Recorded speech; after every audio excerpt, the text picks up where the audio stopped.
资料网络上不能查，那我那边有一片印导的光碟，它可以查，就是它是印导所有的资料，然后你们可以查成佛之道啊，查印度佛教思想史的东西啊，查其他的，那它可以查，那你就可以发现，其实它里头有一些东西，其实它都已经有人替你分析好，就不用那么费力去找。但是主要我只是希望说，你们把这个东西，不是叫你们去查很多外面的东西，我是希望你们把这个东西能够前后融会贯通。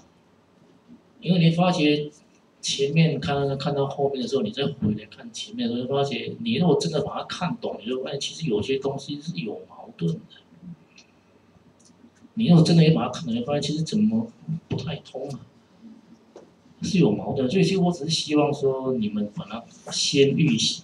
所以其实大部分我出的题目答案都在书里头，我不知道你们怎么会把它想这么复杂，到处去找答案，其实都是在这本书里头。只是可能你们把它想得太复杂了。所以我原本只是希望说你们不要把它看得太简单，它其实有它特殊的意涵。因为我把题目列出来，所以其实你们在去找答案的时候，其实你们就会比较认真的去看出它的重要性，而不是只是这样子随随便便看过去这样。目的只是这样子，你们不要把它想的好像很复杂，好像要发一张考试卷让你们去考试这样。来，我们接着来讲这个转法轮经，就是在66页这边。这部经其实我觉得是有问题的，为什么？我先说我的看法。佛陀不可能在第一次说法就说这么长，而且呢，问题点在哪？问题点就在你们看66页这里。其实佛陀的说法从一开始讲中道，然后什么叫中道？中道就是八正道，这个你们要记起来。虽然说原本中道意思是远离苦乐的两边，但是怎么做才能远离苦乐两边，就是八正道。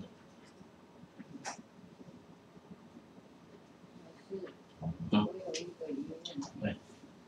为什么一般人家说我自己成佛是别人在讲的，为什么是佛陀自己讲？所以我才说这是后来的人写的嘛。哪有自证的？我一直看。所以就是说，这个是后来，因为佛弟子对于佛的尊敬，所以他就会用这样的一个语词。所以你不要以为说佛，所以我才说这个东西不是佛的演讲稿，所以他的语气绝对是不一样的，用语也绝对不同。但是因为佛弟子在描述这件事情的时候，他是基于佛弟子他对于佛的尊敬，所以他就得这么写。所以你要知道它的意思就好，但是至于细微的地方，你不要觉得说那个佛陀就这么讲，这绝对不可能的事情。只是一直想啊。然后你就想，那不是重点，那个不要管了。66页这边，我觉得就是说，这里其实包含了两个部分。就在这边转法轮这边，佛陀讲的什么叫做中道，然后他讲中道就是八正道。八正道到这边讲完就结束了，为什么后面又跑出四圣谛？你们有没有觉得有点奇怪啊？这跟四圣谛有什么关系？好像没有关联性吧？那佛陀他为什么要讲中道？各位要去想一下，佛陀在鹿野苑说法之前，你看他度的是五比丘，五比丘走的跟那路是一样的，就是修苦行。所以佛陀他为什么要讲中道？就是告诉他这两个是不同的，告诉他这两个是不同。那你光讲说这两个不同，那哪一个通？就是八正道。其实这一部经，我觉得到这里应该就可以结束了，这样就够了。因为说真的，八正道说完，正常的情况底下，应该就可以，因为不用转法轮经讲的，他们只是见法，不是正大让果，他们只是见法。照理讲，八正道的解释讲清楚，他们就足够见法。为什么还需要啰里吧嗦讲那么一个四圣谛？这跟四圣谛根本就没有关系。但是为什么他会提到四圣谛？因为八正道第一个叫做正见。什么叫正见？几乎所有的经典讲到正见，一定会讲，所谓正见就是对四圣谛的如实知。也就是说呢，正见的内容就包含了，它就包含了四圣谛。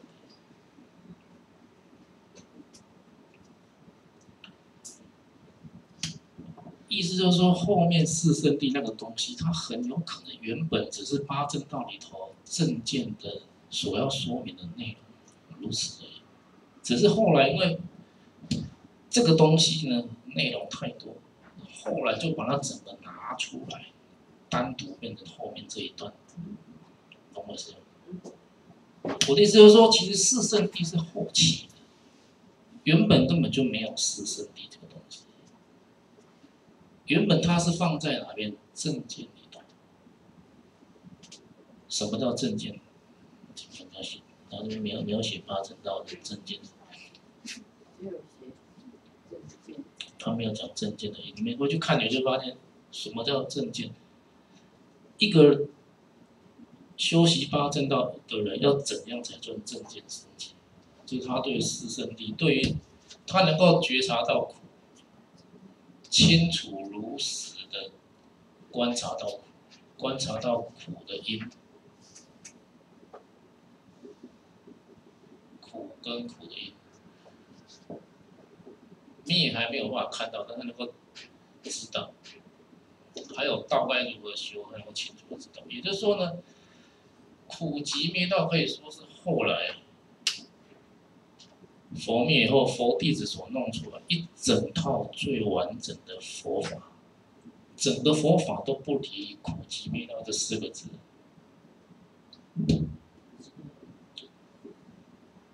所以到后来发现他们非常喜欢讲四圣谛，什么都把四圣谛套进去，但是这是后期的，原本不可能有这么完整，因为光是一个苦地，就需要一段时间去发展，不可能那么快就把这个弄出来。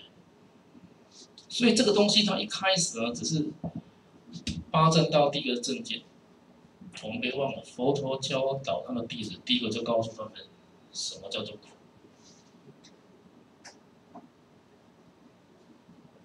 之后再告诉他们如何去灭苦。那这个东西不就是四圣谛？讲的知苦跟灭苦，讲的比较详细，不就是四圣谛？所以其实我觉得后面这一段的内容，其实说真的，并没有不需要，应该是后来弄进去。因为我们去比较，它跟杂含经，我就发现。四圣谛的这个苦圣谛啊，这边讲什么生老病死爱别人冤憎会，我们就看看杂含经没有这种说法，极圣谛也没有这种说法，灭跟道也没有，很明显这东西是后来增补。讲这个目的只是告诉各位说，其实这2个东西应该是分开的，四圣谛的内容应该是后来增补而形成的。原本佛陀他第一次说法，他所要表达的应该是中道，也就是八正道。我们别忘了，佛陀教导五比丘目的是希望他能够尽快开法眼，而不是讲一套教理给他听。佛陀是在说法，希望借着这个法能让他们开法眼。八正道就是修行的方法。但是你四圣谛呢？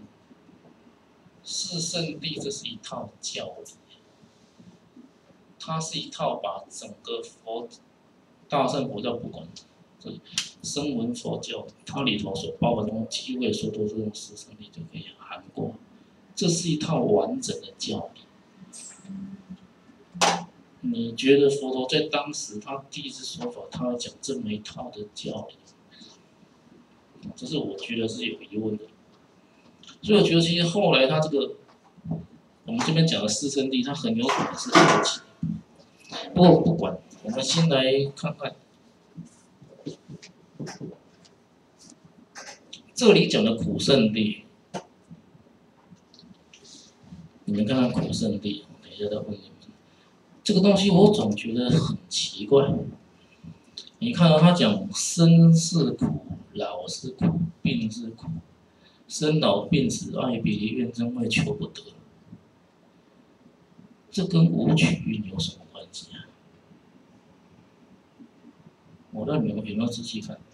当你会生病，从年轻，然后慢慢老化，然后慢慢从健康变成生病，然后原本呢喜欢的人分开，不喜欢的人聚合在一起，你会感觉到的是什么？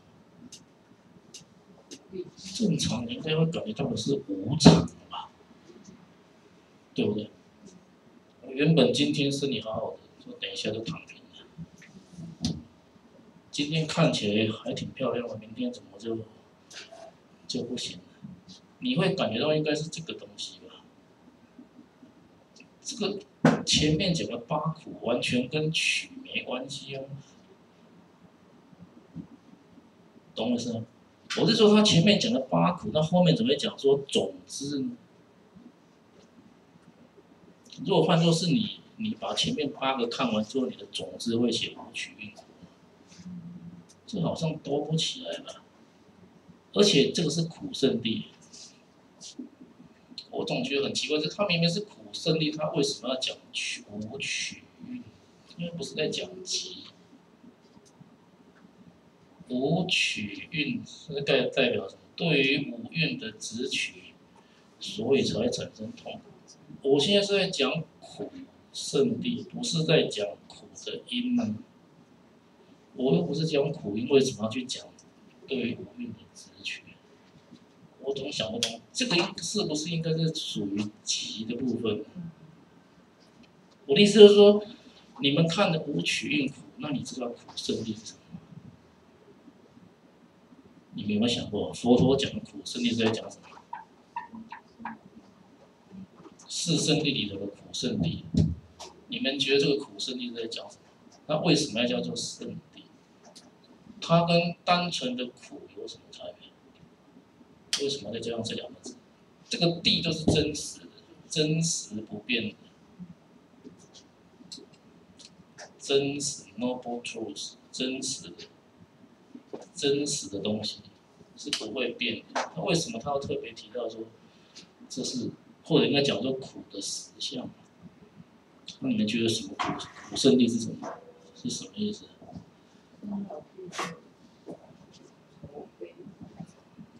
他是举8苦，他这边他的解释是举8苦，但是别忘了，在经典里头除了8苦，还有一个东西叫3苦。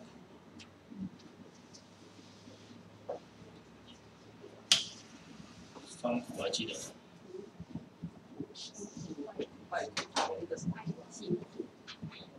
我们刚第1组问过了，第2组，你们觉得什么叫做苦圣谛？苦圣谛是什么？还有佛陀要讲什么？你们觉得苦圣谛佛陀是要教导你什么？教导无取蕴是苦。无取蕴是苦，到底是要告诉我们苦的原因，还是要告诉我什么？那这跟苦有什么关系？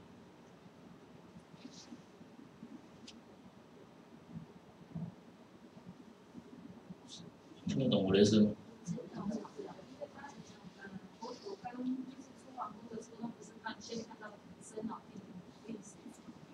这个只能叫做苦，这个不叫做苦圣。对，那我是说，我的意思就是说，那苦圣谛主要是要讲什么？痛苦的存在。就是这3个字主要告诉我们什么？苦圣谛主要告诉我们。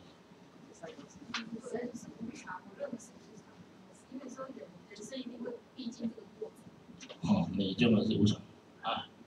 你是第几组啊？第7。那不是我说这一次啊。第3。哦，还有哪一组没有讲？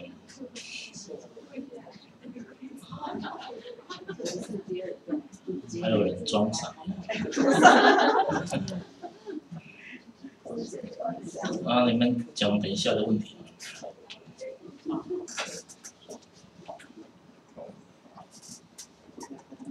以前我也不觉得老是这样子读，这样读，后来我发觉这个东西跟苦圣地有什么关系啊？那个我们那个是从4圣地，我们也是看从4圣地到8正道，然后再讲下去的，是那个太长了。没有，那一个就是跟这一模一样。对啊，那4圣地里面含的东西，就是说你要先去了解苦是什么。对啊，所以我才问你说苦圣地是什么嘛？就是说你从这3个字你看到了什么？我只是觉得奇怪，是为什么他会写这3个字？这3个字是几圣地？好，看起来好像在讲原因，对不对？老师，可是我有不同的观点，因为如果说以苦圣地的那个3转的第一转形象是说此是苦，佛陀是告诉我们说生这个现象是苦，老这个现象是苦，病这个现象是苦。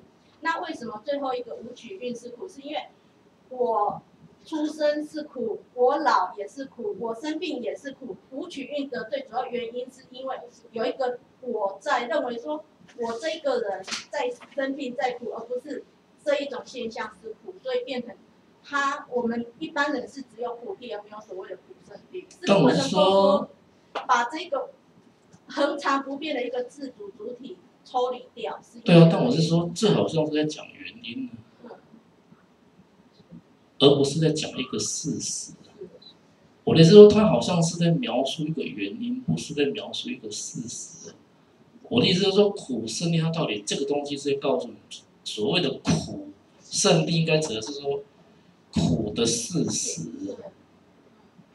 苦的事实，也就是我们只有看到苦的表象，苦的应该讲苦的实相是什么？它应该是要告诉我们这个苦的实相是什么？可是无取好像在告诉我们是苦的原因是什么？我总觉得他好像没有讲到这个的实相是什么。倒不是说你讲不对，而是我觉得这个好像是比较偏向在，而且，但是从8苦来讲，从3苦来讲，最后一个是行苦。而且阿含里头有句话叫做"由诸行无常故"，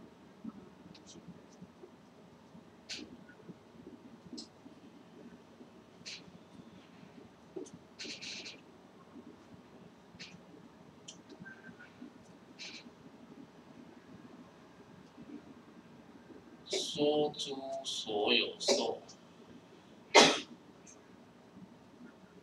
悉皆是苦。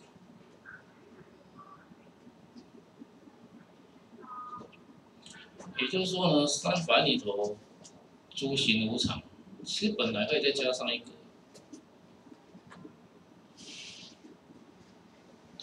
诸行常跟诸法无我之间，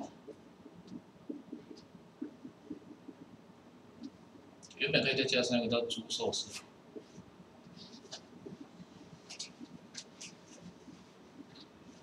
但是后来没有，为什么？因为有一就有2。所以这个不需要，因为只要诸行无常，由诸行无常故，说诸所有受，悉皆是苦。所以只要诸行无常，决定诸受是苦。所以这句话不需要写，它是必然的。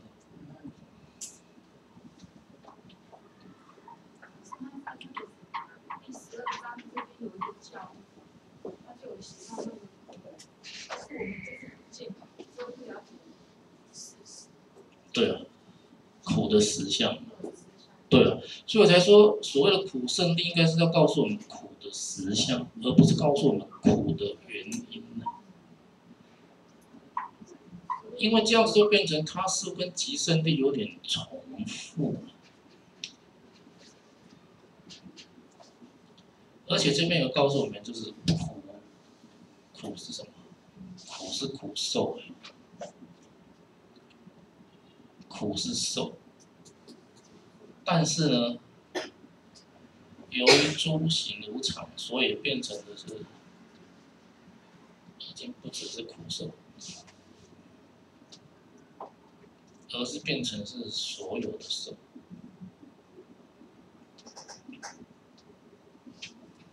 也就是说呢，原本我们会以为说他只是观察苦受，不是。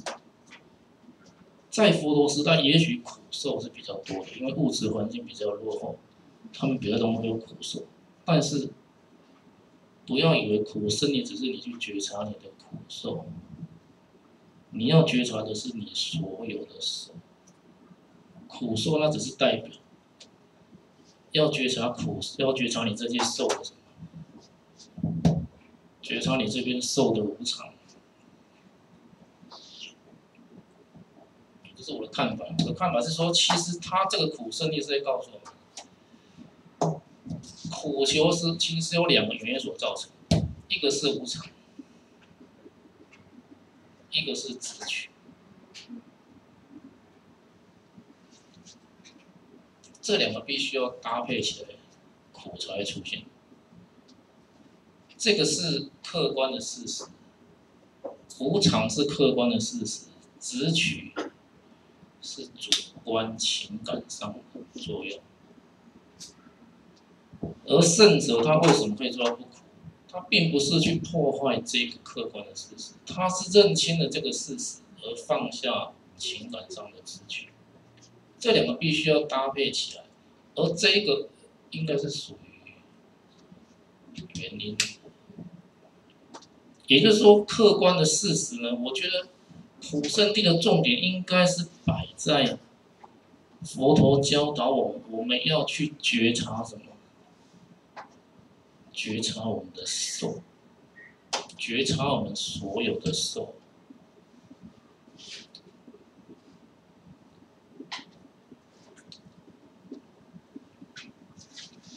觉察所有受，它的无常性。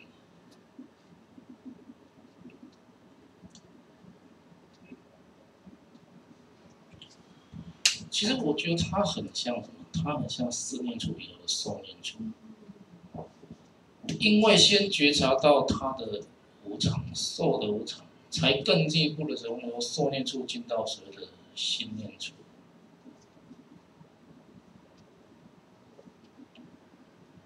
也就是说，从苦，然后更进一步的去推苦的原因，从受念处进到心念处，觉察到他的心是有所取着。所以我觉得他的这个苦胜利，他所讲的其实应该是这个。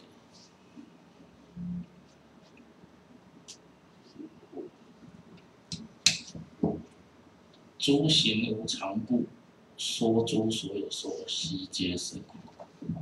也就是说，对于无常的东西，你没有去觉察它的无常，而把它当作常，把它当作我，而产生的执取之后，苦就会出现。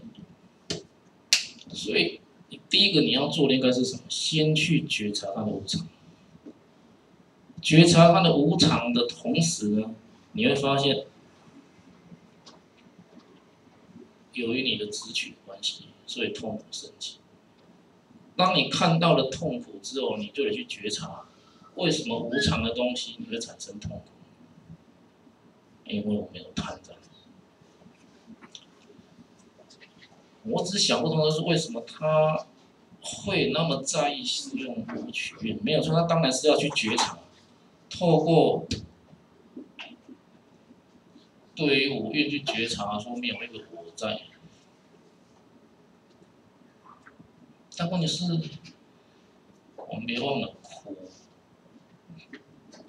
它是属于五蕴里头的受。色受想行识，受蕴里头就有包含苦受、乐受、不苦不乐受。而且他们一直在讲，由于无常，所以所有的受都是苦。换句话说呢，不要以为说有些人都问我说他都不苦啊，他觉得他根本就不会觉察到苦，他觉得他很乐，那怎么办？那也是一样，没有差别。不管你是苦还是乐，还是不苦不乐。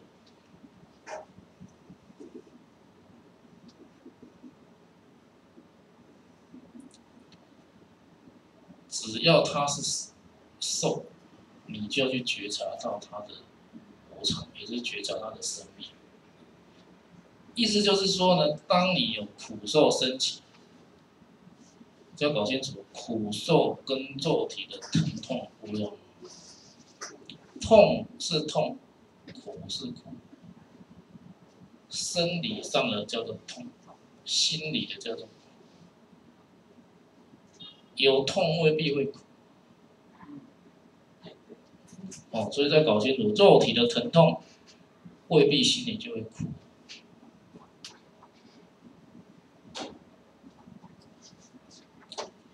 所以我们要去学习的是当你内心的苦受出现，你要去觉察你的苦受，去觉察它的升起，它是不断的在升起、消灭，消灭之后又升起，升起又在消灭。同样的，当你乐受升起，你要去觉察你的乐，它的升起、它的消灭，不苦不乐受，有时候去觉察。当你能够去看到你的所有的受，它都是不断的在生灭无常，这才算真正是了解到受啊，了解到所有的苦，它的实相。这种苦叫做行苦。当然，原本它是给不苦，它之所以苦，一定有执着介入，但是这应该是属于后面的习的部分。一开始的时候，我们要做应该是先去观察那个现象，有一对现象有如实知，才更进一步的觉察为什么对于无常的东西，我会有苦受的出现，会有乐受的出现，因为我有染着，因为染着才产生的苦，所以我更进一步去觉察我的心，苦跟集，唯有当你真正的去觉察到它，你才有办法到后面去修那个道。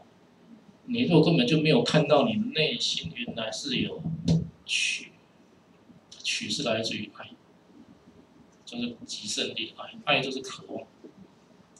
你如果没有的翻作可爱，你如果没有看到这个，你怎么会想把它灭除？能看都没看到，都没想到。唯有当你看到了你的苦受、你的乐受、你的不苦不乐受，一直不断的在生灭变化，而它之所以会升起的原因，是因为渴。由于你看到，这时候你才会想要去修道，这时候你修八正道的心才会很深刻、很深切。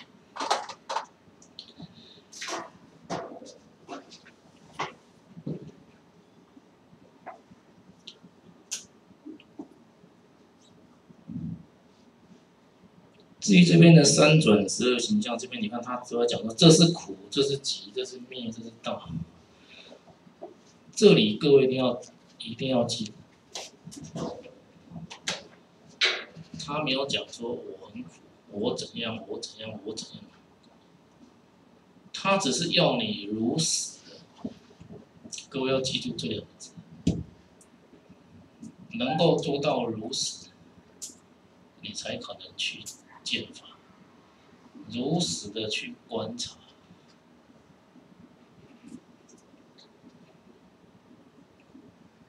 如实的他是怎样看到这个境，如实的去觉察你的受。当你有苦受升起，就去觉察你的苦受；你有乐受升起，就觉察你的乐受；你有不苦不乐受升起，就觉察你不苦。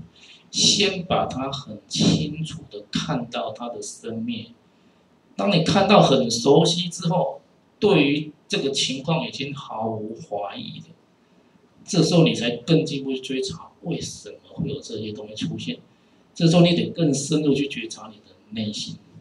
于是这时候你才发现，原来你的内心是有贪婪，是有执取。这时候你才会升起说，哦，原来是因为我内心贪婪的关系，所以才导致这个结果。所以我必须要去修一些东西，一些善法，来把我内心的恶不善法去除，于是才有道的出现。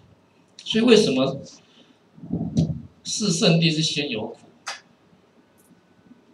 然后才有集？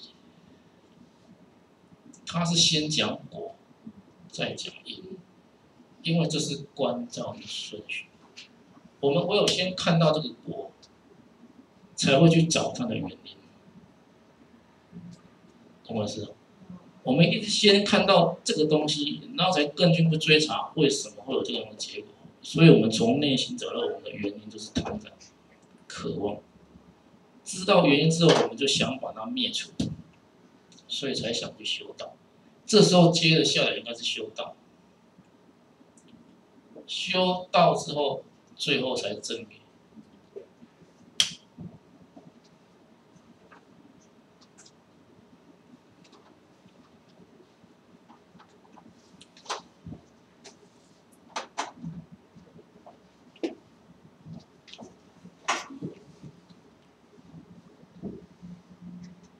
所以这个四圣谛苦集灭道，其实说真的，一般大概就苦跟集，我们可以不去觉察，先觉察苦，再觉察集，然后去修道。修道之后呢，你得去觉察自己内心的恶不善法是不是就逐渐的消失，那些善法是不是有逐渐的升起，正念正知是不是有升起，定禅知是不是有升起，是不是得定了？是不是如实观察？这个讲完之后，接下来的方轨就是我取，应该是这边叫做无我。我为什么觉得说这个四圣谛应该是后来这么完整四圣谛后来？因为你想想看嘛，如果佛陀都把这四圣谛都讲得这么圆满了，还需要讲后面的无我相近干嘛？根本就不必要啊。对不对？那四圣谛绝对包含一切的法，后面不需要再讲过这样，这显得多此一举。所以我觉得应该佛陀没有讲这么多。但是如果说佛陀只讲八正道，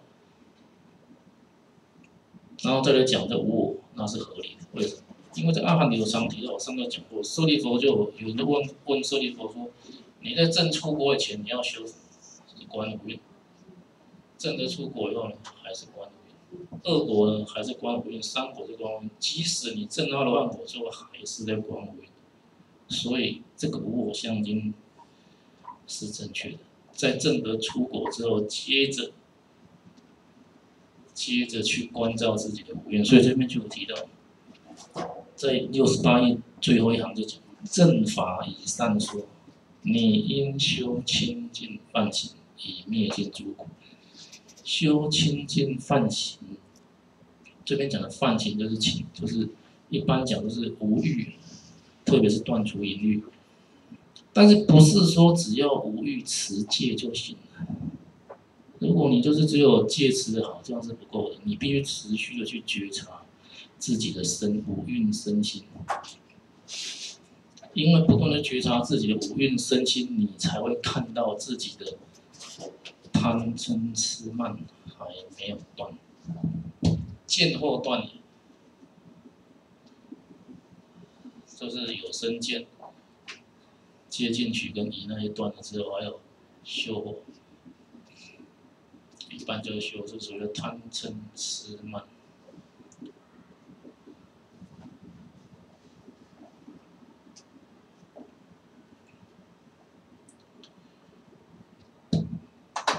嗔只有欲界才有，色就是贪痴慢。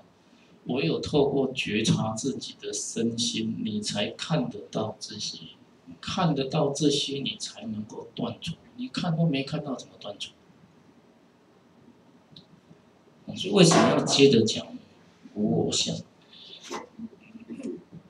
因为开了法眼，先问你们一下，第3个。得清净无染的法眼，一般不会想这么复杂，一般就是开法眼。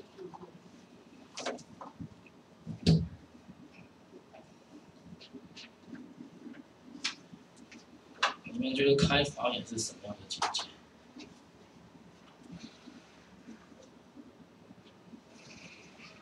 也就是一般就是见法。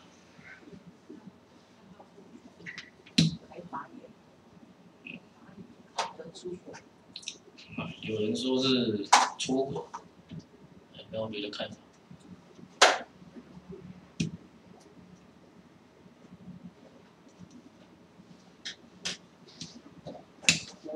我觉得就是要见法，然后因为课本有见法，小李对课本后面有一段说什么要见法得法，对，误入于法，所以我觉得见法只是就是了解到修行的方向而已。见法，我觉得还没有到出国。什么叫做见法？见就是看到。这边的法后面有提到，就是像四圣谛。其实四圣谛只是一个通称，也就是说你已经看到了苦，看到了苦因，你也知道要怎么去做了，该如何去降伏、断除自己的烦恼，都很清楚。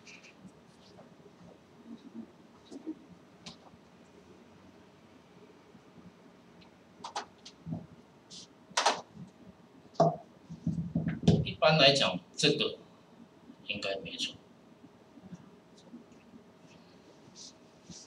入圣人之力。对。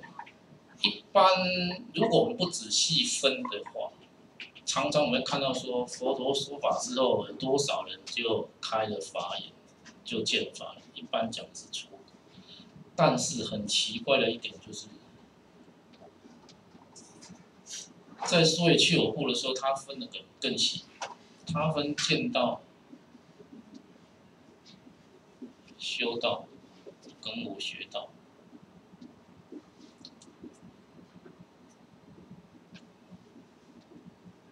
其中他的见道呢，他指的是须陀洹相，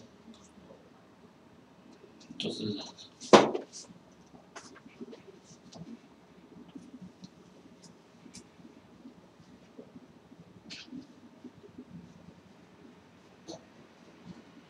修道呢是从须陀洹果到阿罗汉相。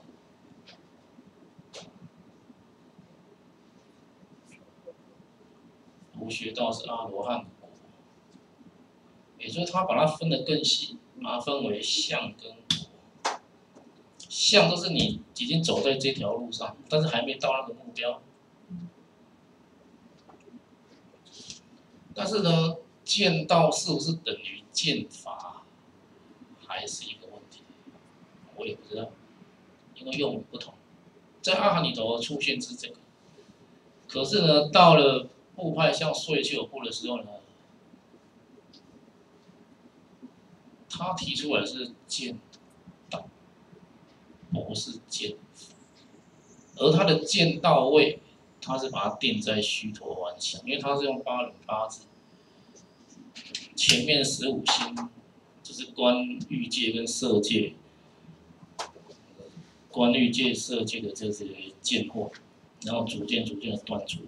他是把见道当作是须陀洹相，至于须陀洹果，他是把它放在修道位。所以说，如果我们不把它分得这么细的话，它应该是属于，因为在佛陀时代应该还没有相跟果的分别。但是不管怎样，它应该是跟出国有直接的关系，不管是到了还是没有，就差那么一点点而已。因为见，它不是只是知识上的了解，见是已经看到了才会是见。出国我们把它叫做如实观察，这4个字各位一定要记起来。不管大小圣都一样，你只要想见法，你就得做这个。如实就是看到它的实相，它是怎样，你看到就是怎样，就要如实观察。那么怎样烦恼才断？如实知。这个是阿罗汉果，这个境界比较高。看到是看到，没看就不知道。我看是当我觉察，当我去觉察它的时候，我可以觉察到它的无常。但是我没有去觉察的时候，我就不晓得。但是阿罗汉不一样，阿罗汉是我连看都不用看，我已经知道了。就像你现在去看他小学的题目，啊，想都不用想就知道答案是什么，就这个，因为你已经完全会了。这个呢是你要去，就好像问你说9乘法表，而且他妈算半天，算半天才知道，跟我不用算就知道。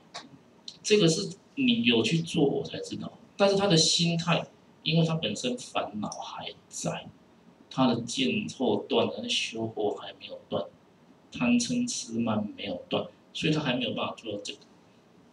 这是2个境界，这个是出果，这是4个。做到如实知，既然知了，就是把无明给断除。无明又叫做无知，就是对于四圣谛、对于缘起法不能如实了知，所以无明就是无知嘛。那既然都已经如实知，当然就没有无明，这个是非常难断的。无明跟我慢这2个，五上分解，色贪无色贪，调举，调举也很难断。调举就是心不动，心不安了，调举到心不安，非常难断。即使3果还会有调举，还有慢，慢也很难断。3果圣人还有慢，他必须要到阿罗汉才完全断除。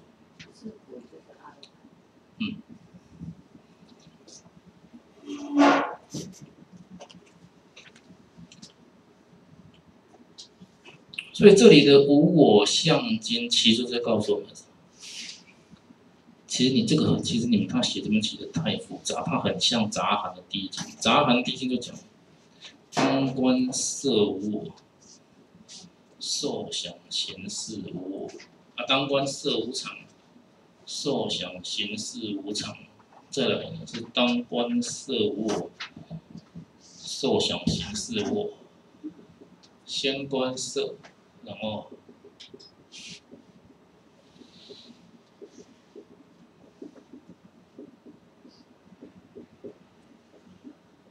先观无常，也就是观它的生灭。其实色已经是最好观的，你去观受，你都知道，要观受的生灭比较难，你要去观你的想行，这个更难。这个是眼睛看得到，眼睛看得到最简单，心里头的东西，只要你的专注力不够，你会发现，生看到了，灭都不见了。灭看到了就没有看到升起来，所以这要非常非常的专注。先做到无常，再观它的无我。那做这个目的是干嘛？不要忘了，不管你是无常无我，目的只有一个。佛陀讲的如是观者，则为正观。正观者，则生厌离。厌离者，喜贪尽。喜贪尽者，所行解脱。也就是说，为什么佛陀就告诉我们要观无常无我？目的只有一个，就是透过无常无我去看清楚它的实相，而放下对它的执着。这里虽然写厌离，但是你不要以为它是讨厌了，讨厌也是执着。喜欢是执着，讨厌也是执着，但是这里绝对不是讨厌。如果他是讨厌，那只是从原本这一边喜欢换到另一边，那还是执着。所以他有时候字他是写这样的没有错，他实际上的情况是什么？就是你对那个东西没有特别的感觉，就像对跟你没有关系一样。就像我拿一个东西出来了，你也不是喜欢，也不是不喜欢，就是没有什么感觉。而到最后这边，你对所有东西你都没有什么特别的感觉。就像一个东西，它失去的磁性一样，它不会到处乱吸。他就把那个喜跟贪尽，也就是你不会对他产生特别的喜好，你也不会想要把它占为己有，这个叫做渴望。也就透过无常无我的修行的目的是看清楚他的实相之后，放下对他的执着。所以其实整个从普及灭道，其实它主要讲就是什么？先透过你去观察苦这个现象，透过这个现象的如实去观察到它是怎样，然后慢慢的去往后推为什么会苦，然后你再发现到原来是我内心有贪婪，然后再想办法去把这个贪婪去除。这时候精进就出来了。精进这里为什么讲精进，就是让已生的恶要断除，未生而不生，未生的善要升起，已生的善要增长。这个是在讲什么？对，这就是精进。为什么要讲这个？这个就是当你觉察到你的苦集，也就是你的苦的因，也就是你的取、你的爱的时候，当你觉察到你内心有爱有取的时候，精进的重要性就在这里。你看他为什么是先讲，要把恶的先去除。他写绝对不是乱写，为什么不写善？恶的都不去除，善的怎么能增长？这个就是恶的，这个就是恶的。当你发现你有这个的时候，你就得把它去除。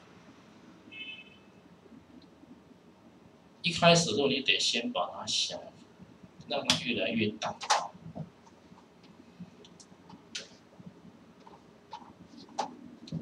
像我们后面还有一题，第4题我讲一下，第4题在哪里？是在后面的弘法。它其实会开始这边有很多这种，你们就把它当作是神话故事就好，那个不是很重要。第4题的答案是在哪？你说哪里？86。86啊？80，有人说答案在80。80的哪里？第二段。佛陀允许众弟兄为了你要怎么？佛陀允许？对啊，那你说哪里？我题目是说佛陀在什么因缘底下才会对说法者开示苦、苦集、苦灭跟灭苦的道理？不是允许他出家。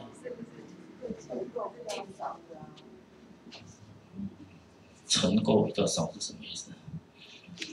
就说慧根比较，你要讲清楚一点，什么叫做慧根比较好？你看看哪一页有提到这个？行为比较笨。在76页的第1行那边，对，心理纯熟柔和，最主要是其实我出这一题，对，我出这一题就是要当你们看到这一段的时候，要有这个反应。这个在阿含里头就叫做出世间善根成熟。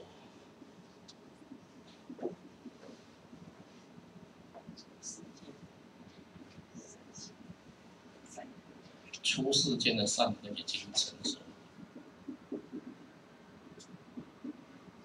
也就是说，佛陀在为他讲四圣谛，这种姑且把它叫四圣谛，就是为他讲说如何能够离苦得乐的法之前，他一定会以他心通去觉察这一个有情这个弟子，他是不是已经这个样子？即使是他的儿子摩诃罗都一样，因为如果做不到这个标准，那都不用讲，因为你也听不懂。那他这边课文他是把它写的就是说，纯熟、调柔、离障、热切，并充满信心。其实就是说他已经升起了想要处理的心。这个只是告诉各位，就是说，其实佛陀他并不是对于随便就会对来听的人就讲苦集灭道，特别是对于在家众，如果出世间善根不成熟，那我会跟他讲的是修福，怎么修福？这个一般把它叫做端正法。修福的是什么？就是布施，这是因为我们班讲的福业，布施、持戒，还有修习四无量心。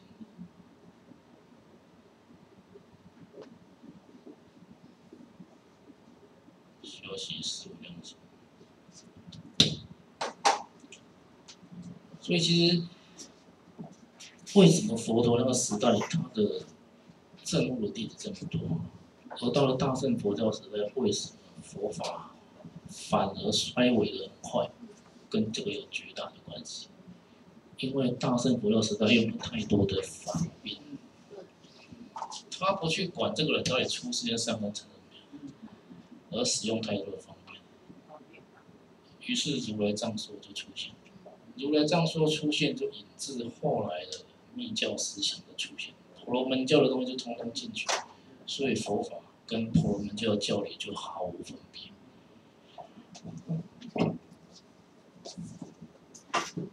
至于第五题说佛陀时代受具足戒的意思是什么？通常就是我们在前面都会提到说，都会提到这一句，我也忘到在哪，他都会讲善来比丘，于我法中修梵行，具足，以前翻作具足，后来玄奘把它翻作净圆。这个呢，你们有空去看看《成佛之道》。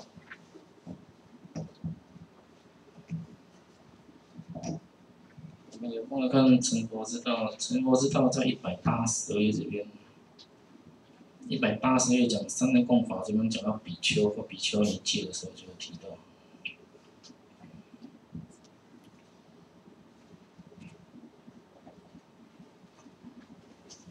比方说他这边提到说，在佛陀时代呢，他在讲佛陀都先讲善来比丘，于我法中快修梵行，这样就算得比丘，得比丘戒成为比丘。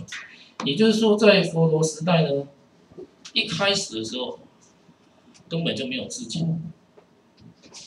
我们课本是写说佛成佛之后20年，但是一般我们汉历的律藏都写12年，也就是说12年还是20年之后呢，才有比丘因为犯戒，佛陀开始制定般若听入场，要不然在这之前根本就没有所谓的比丘戒可言。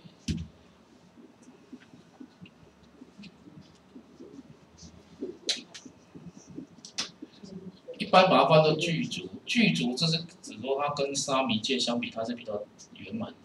后来呢，玄奘就把它翻作净圆，意思就是说，只要这个比丘、比丘尼戒你持得好，它就接近圆寂。圆寂就是般涅槃，它就是已经将近圆满。那在一开始的时候还没有比丘戒，比丘戒一般讲说有250，但其实这是根据4分律，一般大概没有这么多，在210几、220几这么多条。但其实大概在佛陀还在世的时候，大概顶多150，因为律藏里头提到大概是150，慢慢的从150到200要慢慢增加，现在大概是210几、20几，最多到250几。那在佛陀时代，所谓的受具足戒的意思很简单，就是允许你加入僧团。没有，出家是以为是，你把法剃，你要去出家，而且领导代志。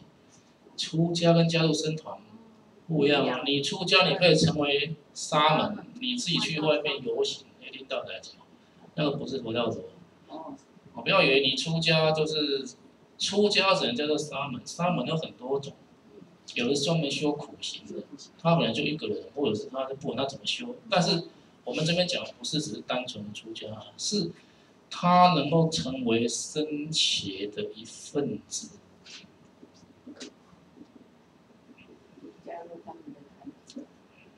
他是属于僧众的一份子，也就是说，他是一个比丘。是一个比丘跟不是一个比丘差别在哪？差别就在于说，你如果是一个比丘，他们在实行结魔法的时候，你就有意见，你就可以表达你的意见。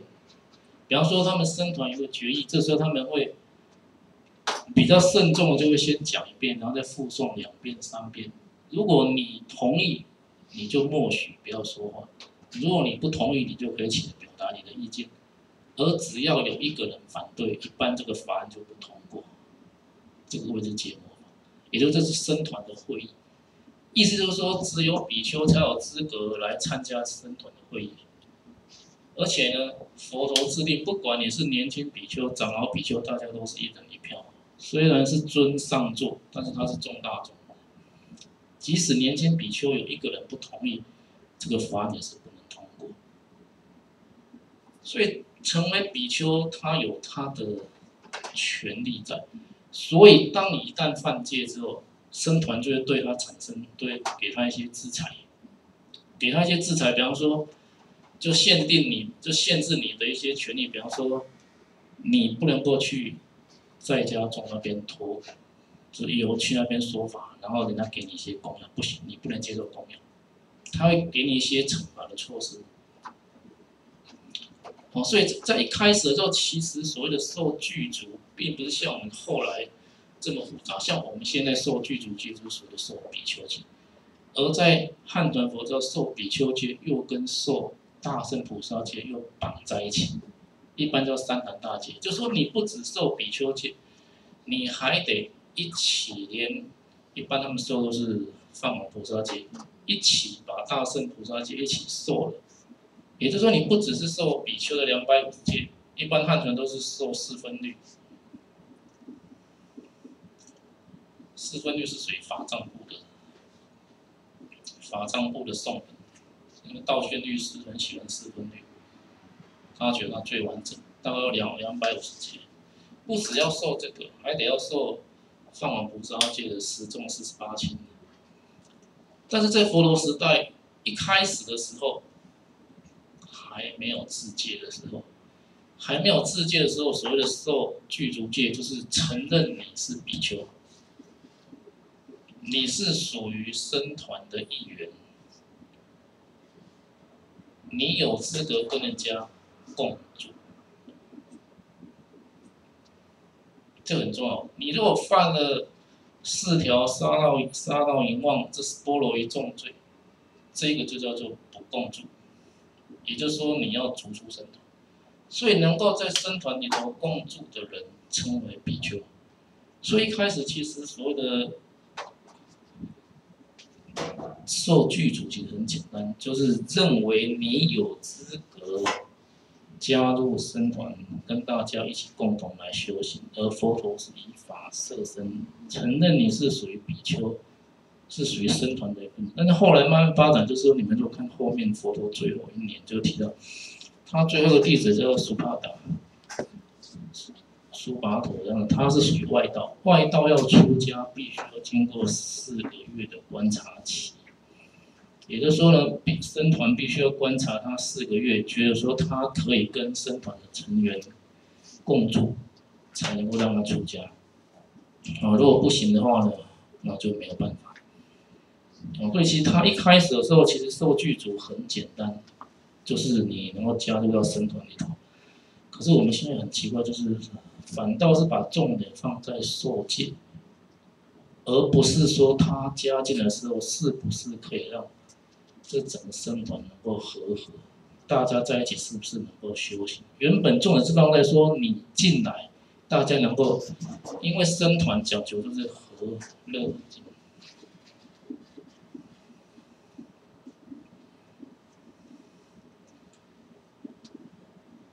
就是无争。那么多人在一起，你如果整天都有这个，那就不用修行。所以承认你是比丘，就这么说，你加进来僧团之后，还是能够让整个僧团维持是和乐境。把你逐出去，就这么说，你没有办法让僧团维持和乐境。所以其实原本判断标准是在这，可是现在受戒却是比较着重在于戒条，而不是着重在僧团上。这也是不太一样，在佛陀时代很重视这个，所以为什么在佛陀时代是合一位，佛灭之后的分裂，佛灭之后比较不重视这个，反倒是很重视说这个戒条本身到底有受没有受，有犯没有犯。至于另外一个说，在何因缘底下，佛陀允许诸比丘等等，这是在80页了。也就是说，原本呢，所有的佛弟子都是要由佛陀来亲自剃度受戒，但是佛陀实在是太累了，动不了，没有办法，所以他就把这权利开放给所有的比丘，但是是有规定，也就是说，你要受比丘戒，必须要有3师，要有和尚啊，还有2个阿舍利。而且还有7师作证，你要有7个比丘在那边观礼作证，而就是因为这件事情加起来要10个，所以摩诃迦旃延他到阿湾蝶去，度化20亿有的时候呢，就是等了好久才能出家。后来他出家之后呢，20亿有他就到4位大臣祇树记孤独园跟佛陀讲，他就去起誓，然后见到佛陀，然后佛陀就问他，他就把这情况跟他讲，佛陀才为了这件事情，他就说在边地可以改为5师就行，一半，但是还是得一半的话就是有3师。你要和尚跟2个阿舍利，但是要2师作证，就是本来要7师为证加，因为你要找7个比丘，找不到人，就改成5个。所以这个是有它历史的渊源，原本都是由佛陀，但是实在没有办法，因为佛法原本是由佛陀一个人在传，但是等到佛弟子都证到了万果，逐渐证到了万果之后，他就会希望他的佛弟子分开。不要通通走在一起，顶多就2、3个，在一个园林里头，顶多2、3个住，然后分头的去弘扬佛法。那你弘扬佛法的时候，你总得要一开始就得要先受戒嘛。那你不可能遇到一个就把他先抓回去见佛陀，那永远都不用。印度这么大，所以佛陀他必须把这权力下放给他的弟子，而就是因为这样子，所以佛法才有办法。逐渐的传遍到整个印度。如果你想想看，印度这么大，如果每次都得佛陀，那要传多久才传得完？所以后面这些大概我稍微讲一下，82页这么提这个叫火塘，你们有没有想过这是什么？他这么提到火塘，还有就是后面的。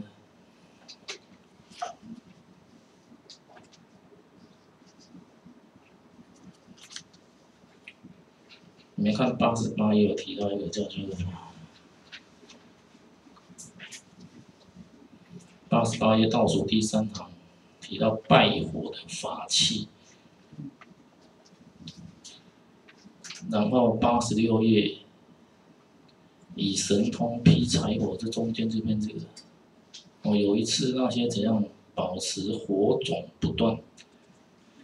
这个火塘就是他们这种属于这种，应该是属于外道，他们举行某一些仪式还是仪轨的时候，就是在那个地方举行，他就把它是火塘，应该是跟拜火有关系的。那你拜火总得找个地方，总不能到处乱点。这种地方他把它叫火塘，就他们举行这种拜火的仪式的时候的场所，他把这个火塘。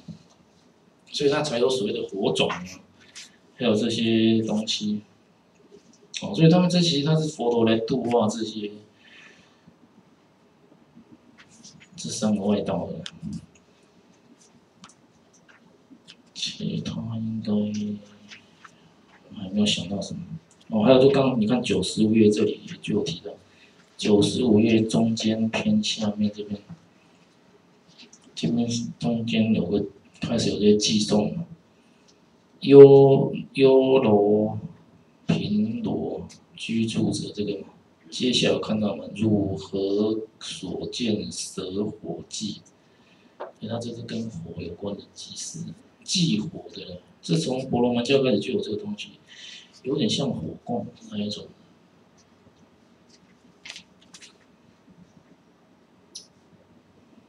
所以大概就是这一些东西。好，还没有其他问题。后面的注解你们可以看一看，他们其实有些东西是挺重要的。像这边注解，第一个就是讲，善来比丘，这是当初最初加入僧团的方式。这注解有些是讲的是挺好的。下次我们2个礼拜之后，就接着讲舍利弗跟目犍连出现，这2位上首弟子出现了。那接下来呢是在家弟子里头呢，对于佛陀很大的帮助就是祇树寂孤独园，这个是在4位大乘，他最好像是往生到多少天？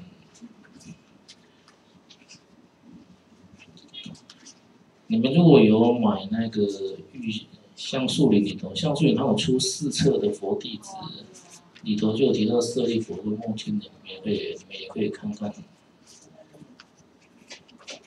那我们下次是看到150页吧，那应该还有到第7章的一部分，第7章应该到第7章结束。比丘尼就是佛陀的姨母。阿难后来在佛入灭之后，就是因为这个原因，被摩迦叶给觉得说他不应该让比丘尼来出家，就让正法短了500年。这我们到后面再来说这个东西。比丘尼的出家这边有重要就是8禁法，这到现在很多比丘尼在质疑了，因为佛陀把对于比丘尼的教育等等。因为可以这么讲，比丘尼在佛陀时代是附属于比丘僧团，它不是独立的，所以才会有这些东西。我就看到这3章，我们就看一看。那下次我们就大概一样是7点10分到15分，因为有的人要上班比较晚来。那你们先到了呢，就是你们有8组，你们就先讨论，我们就先讨论，大概就7点10分。